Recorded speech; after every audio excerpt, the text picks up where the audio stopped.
ನಾನು ನಮ್ಮ ಟಿ.ಬಿ. ಜಯಚಂದ್ರ ಮತ್ತು ಬೋಸರಾಜ್ ಅವರು, ನಮ್ಮ ರಾಜ್ಯದ ಹಿರಿಯ ಅಧಿಕಾರಿಗಳು, ನಮ್ಮ ACS ಅರ್ಬನ್ ಡೆವಲಪ್ಮೆಂಟು, ನಾವೆಲ್ಲ ಸಿವಿಲ್ ಏವಿಯೇಷನ್ ಮಿನಿಸ್ಟರ್ನ ಭೇಟಿ ಮಾಡಿದ್ದೆವು, ನಾಯ್ಡು ಅವ್ರನ್ನ. ಭಾಳ ಪ್ರಮುಖವಾದಂಥ ವಿಚಾರ, ಬೆಂಗಳೂರಿಗೆ ಗ್ರೋತ್ ಆಗಬೇಕಾಗಿದೆ. ಭಾಳ ಟ್ರಾಫಿಕ್ ವಿಚಾರ ಆಗಿದೆ. ಎಲ್ಲ ಹೊರಗಡೆ ಜಾಸ್ತಿ ಲೇಔಟ್ಗಳು ಬೆಳೀತಾ ಇದೆ. ಸೊ ಎಲ್ಲಿ ಲೇಔಟ್ಗಳು ಬೆಳೀತಾ ಇದೆಯೋ ಅಲ್ಲೆಲ್ಲ ನಂಬರ್ಸ್ ಆಫ್ ವೆಹಿಕಲ್ಸು ಜಾಸ್ತಿ ಇನ್ಕ್ರೀಸ್ ಆಗ್ತಾ ಇದೆ. ಅದೊಂದು ನಮಗೊಂದು ಟ್ರಾಫಿಕ್ ಸ್ಟಡಿಲಿ BDA ಲೇಔಟ್ ಇರ್ಬೋದು, ಪ್ರೈವೇಟ್ ಲೇಔಟ್ ಇರ್ಬೋದು, ಅದರಿಂದ ಜಾಸ್ತಿ ವೆಹಿಕಲ್ ಒಂದೇ ಸತಿ ಸಿಟಿ ಒಳಗಡೆ ಬರೋಂಥದ್ದು ಎಲ್ಲ ನಮಗೆ ಅರ್ಥ ಆಗ್ತಾ ಇದೆ.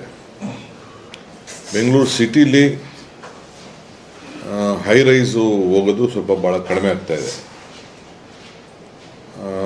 ರೋಡ್ನ ನಾವು ಜಾಸ್ತಿ ಹೊಡೆಯೋಕ್ಕೂ ಆಗ್ತಾ ಇಲ್ಲ. ಒಂದು ಕಡೆ HAL ಏರ್ಪೋರ್ಟು, ಒಂದು ಕಡೆ ನಮ್ಮ ಕೆಂಪೇಗೌಡ ಏರ್ಪೋರ್ಟು, ಇನ್ನೊಂದು ಕಡೆ ಜಕ್ಕೂರು ಏರ್ಪೋರ್ಟು, ಇನ್ನೊಂದು ಕಡೆ ನಮ್ಮ ಏರ್ಫೋರ್ಸ್ ಏರ್ಪೋರ್ಟು ಏನು ಯಲಹಂಕ ಇದೆ. ಅಲ್ಲಿ ಹೈ ರೈಸು ಅಕ್ಕಪಕ್ಕದಲ್ಲಿ ಕಿಲೋಮೀಟರ್ ಗಟ್ಟಲೆ ಮಾಡೋಕ್ಕಾಗ್ತಾ ಇಲ್ಲ.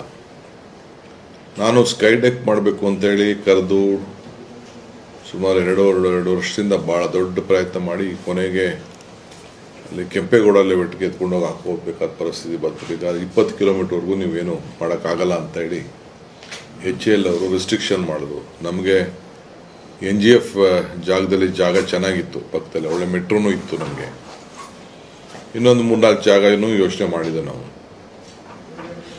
ಸೊ ಆಗಲಿಲ್ಲ. ಅಲ್ಲಿ ನಮ್ಮ ಎಲ್ಲ MLAಗಳೆಲ್ಲ, ಸಿಟಿ MLAs ಎಲ್ಲ ಸೋಂಪುರ್ ಸರ್ಕಲ್ ಹೇಳಿದರು. ಅಲ್ಲಿ ಮೆಟ್ರೋ ಹತ್ರ ಇಲ್ಲ, ಸ್ವಲ್ಪ ದೂರ ಇದೆ ಮೆಟ್ರೋ. ಅದು ಸ್ವಲ್ಪ ಕಿವರು ನಮಗೆ ನೈಸ್ ಅವರು ನಮಗೆ ಸಹಕಾರ ಕೊಡಲಿಲ್ಲ. ಸೊ ನೈಸ್ ಅವ್ರದ್ದು ಏನು ಮಾಡಬೇಕು ಅಂತ ನಾವು ಮುಂದಕ್ಕೆ ತೀರ್ಮಾನ ಮಾಡ್ತೀವಿ. ಅವ್ರು ನಮಗೆ ಒಂದು NOC ಕೊಡೋಕ್ಕೂ ಮುಂದೆ ಬರಲಿಲ್ಲ. ಸೊ ನೈಸ್ನ ಏನು ಮಾಡಬೇಕು ಅಂತ ಸದ್ಯದಲ್ಲೇ ತೀರ್ಮಾನ ಮಾಡ್ತೀವಿ. ಅವ್ರಿಗೆ ತಕ್ಕ ಉತ್ತರ ಕೊಡಲೇಬೇಕಾಗ್ತದೆ, ವಿಧಿ ಇಲ್ಲ. ಗೌರ್ಮೆಂಟ್ಗೆ ಯಾವ ಕೋಪ್ರೇಟ್ ಮಾಡಿಲ್ಲ. ಗೌರ್ಮೆಂಟು ನಾವು ಡ್ಯೂಟಿ ನಾವು ಮಾಡಬೇಕಾಗ್ತದೆ. ಅದನ್ನು ಯಾವ ರೀತಿ ಅಂತ ಅದಕ್ಕೆ ನಾನೀಗ ತುಂಬ ಚರ್ಚೆ ಮಾಡೋಕ್ಕೆ ಹೋಗಲ್ಲ. ಈಗ ನಮ್ಮ ಏನು